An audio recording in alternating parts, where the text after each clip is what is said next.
കേന്ദ്ര ഗവൺമെൻറ് കനത്ത രാഷ്ട്രീയ വിവേചനമാണ് ഈ കാര്യത്തിൽ കേരളത്തോട് കാണിക്കുന്നത് എന്നാണ് ചർച്ചയിലുണ്ടായ പൊതുവികാരം. സംസ്ഥാന മുഖ്യമന്ത്രി മുന്നോട്ട് വെച്ച നിർദ്ദേശത്തോട് പൂർണ്ണമായും എല്ലാവരും യോജിച്ചു. ഞങ്ങളെ സംബന്ധിച്ചിടത്തോളം ഈ കാര്യത്തിൽ കക്ഷി രാഷ്ട്രീയ മുന്നണി വ്യത്യാസത്തിന് അതീതമായി കേരളത്തിൻ്റെ പൊതു താൽപ്പര്യമെന്ന നിലയിൽ മുണ്ടക്കൈ ചൂരമല വിഷയവുമായി ബന്ധപ്പെട്ട് സംസ്ഥാനം ആവശ്യപ്പെട്ടിട്ടുള്ള അടിയന്തര നഷ്ടപരിഹാരം എത്രയും പെട്ടെന്ന് നൽകാൻ നടപടികൾ സ്വീകരിക്കണമെന്ന് ആവശ്യപ്പെട്ടുകൊണ്ട് പാർലമെൻറ്റിൻ്റെ ഇരുസഭകളിലും പാർലമെൻറ്റിന് പുറത്തും ഈ കാര്യത്തിൽ ശക്തമായ പ്രതിഷേധം വളർത്തിക്കൊണ്ടുവരാനാണ് പ്രധാനമായും ആലോചിച്ചിട്ടുള്ളത്. ഗവൺമെൻറ് എന്ന നിലയിൽ ഗവൺമെൻറ്റിൻ്റെ നിലപാട് പറഞ്ഞു. ഞങ്ങൾ പാർലമെൻറ്റ് അംഗങ്ങളാണ് ഈ കാര്യത്തെ സംബന്ധിച്ച് ഏകാഭിപ്രായത്തോടു കൂടി. കാരണം ദുരന്തമുണ്ടായതിൻ്റെ തൊട്ടടുത്ത ദിവസം രാവിലെ തന്നെ ആദ്യത്തെ സബ്മിഷനായി ബഹുമാനപ്പെട്ട പ്രതിപക്ഷ നേതാവ് ശ്രീ രാഹുൽ ഗാന്ധി തന്നെ ഈ പ്രശ്നം സഭയിൽ ഉന്നയിച്ചുകൊണ്ടാണ് ദേശീയ തലത്തിൽ പാർലമെൻറ്റിൽ ഈ ചർച്ചയ്ക്ക് തുടക്കം കുറിച്ചത്. 4 മാസം കഴിഞ്ഞതിന് ശേഷവും ഈ കാര്യത്തിൽ വ്യക്തമായ ഒരു ധാരണ ഉണ്ടാകാതെ, തീരുമാനമുണ്ടാകാതെ സാങ്കേതികമായ ന്യായങ്ങൾ മാത്രം പറഞ്ഞ് സംസ്ഥാനത്തിൻ്റെ പൊതു താൽപ്പര്യത്തെ തകർക്കുന്ന സമീപനമാണ് കേന്ദ്ര ഗവൺമെൻറ് ഈ കാര്യത്തിൽ സ്വീകരിക്കുന്നത്. ആ വിഷയം പാർലമെൻറ്റിൻ്റെ ശ്രദ്ധയിൽ കൊണ്ടുവരാൻ പാർലമെൻറ്റിനകത്തും പുറത്തും പ്രതീകാത്മകമായ പ്രതിഷേധം ഉയർത്തിക്കൊണ്ടുവരാൻ തന്നെയാണ് പ്രധാനമായും ഞങ്ങളിപ്പോൾ ആലോചിച്ചിട്ടുള്ളത്. പിന്നെ കേരളവുമായി ബന്ധപ്പെട്ട നിരവധി വിഷയങ്ങൾ, വികസനോന്മുഖമായിട്ടുള്ള നിരവധി വിഷയങ്ങൾ സംസ്ഥാന ഗവൺമെൻറ്, സംസ്ഥാന മന്ത്രിമാരുമായും പാർലമെൻറ്റ് അംഗങ്ങളുമായി ചർച്ച ചെയ്തു. പൊതുവെ സ്വീകാര്യമായിട്ടുള്ള നിർദ്ദേശങ്ങളായിരുന്നു. വ്യത്യസ്തമായിട്ടുള്ള അഭിപ്രായങ്ങളുള്ളവയുണ്ട്. പക്ഷേ അതൊക്കെ നിലനിർത്തിക്കൊണ്ട് കേരളത്തിൻ്റെ പൊതു താൽപ്പര്യത്തിന് വേണ്ടി കക്ഷി രാഷ്ട്രീയ മുന്നണി വ്യത്യാസത്തിനതീതമായി ഒരുമിച്ച് പ്രവർത്തിക്കാനുള്ള ഒരു പൊതുവികാരമാണ് മൊത്തത്തിൽ ഇന്ന് യോഗത്തിലുണ്ടായത്.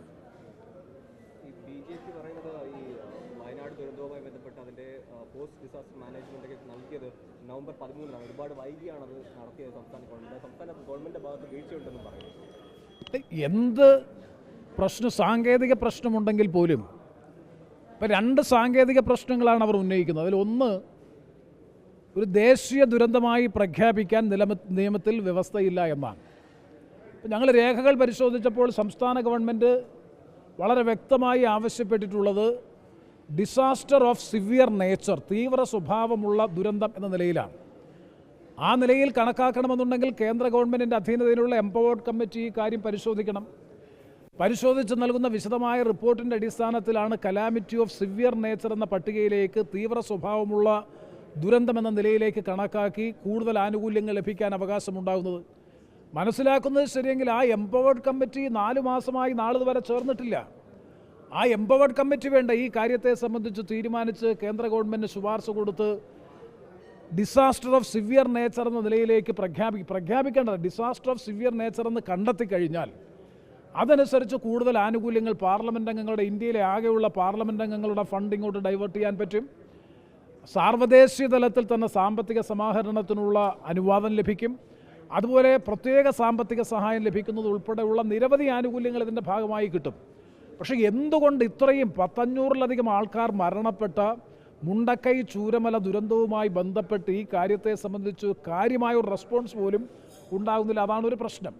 രണ്ടാമത്തെ സാങ്കേതിക പ്രശ്നം കേന്ദ്ര ഗവൺമെൻറ് പറയുന്നത് സ്റ്റേറ്റ് ഡിസാസ്റ്റർ റെസ്പോൺസ് ഫണ്ട്, സംസ്ഥാന ദുരന്ത പ്രതികരണ ഫണ്ടിൽ ഇപ്പോൾ തന്നെ 360 കോടിയിലധികം രൂപയുണ്ട്.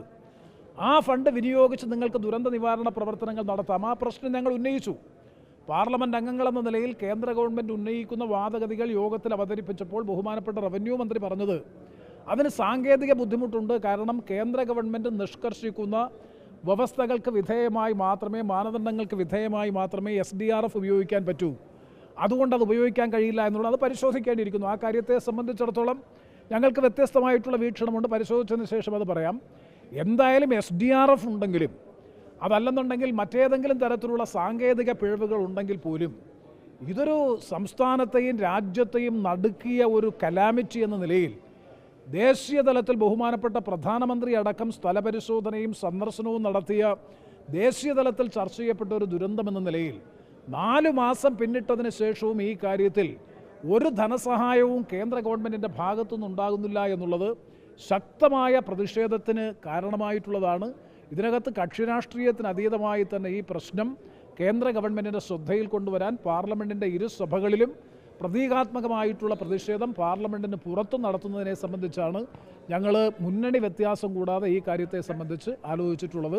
പിന്നെ നിരവധിയായിട്ടുള്ള വികസന പ്രവർത്തി ഓരോ നിയോജക മണ്ഡലത്തിലെയും പ്രശ്നങ്ങൾ, പാർലമെൻറ്റ് അംഗങ്ങൾ അനുഭവിക്കുന്ന ബുദ്ധിമുട്ടുകൾ അല്ലെങ്കിൽ വികസനവുമായി ബന്ധപ്പെട്ട വിഷയങ്ങൾ, ഇതൊക്കെ ഗവൺമെൻറ്റിൻ്റെ ശ്രദ്ധയിൽപ്പെടുത്തി വളരെ സൃഷ്ടിന്മുഖമായിട്ടുള്ള ക്രിയാത്മകമായ ചർച്ചകളും നിർദ്ദേശങ്ങളും വികസനോന്മുഖ പ്രവർത്തനങ്ങളെ സംബന്ധിച്ച് വിലയിരുത്തിക്കൊണ്ട് നടന്ന ഒരു ചർച്ചയായിരുന്നു പാർലമെൻറ്റ് അംഗങ്ങളുടെ കോൺഫറൻസ്. ഇന്ന് വിൻ്റർ സെഷന് മുമ്പായി ബഹുമാനപ്പെട്ട മുഖ്യമന്ത്രി വിളിച്ചു ചേർത്ത ഈ കോൺഫറൻസ്.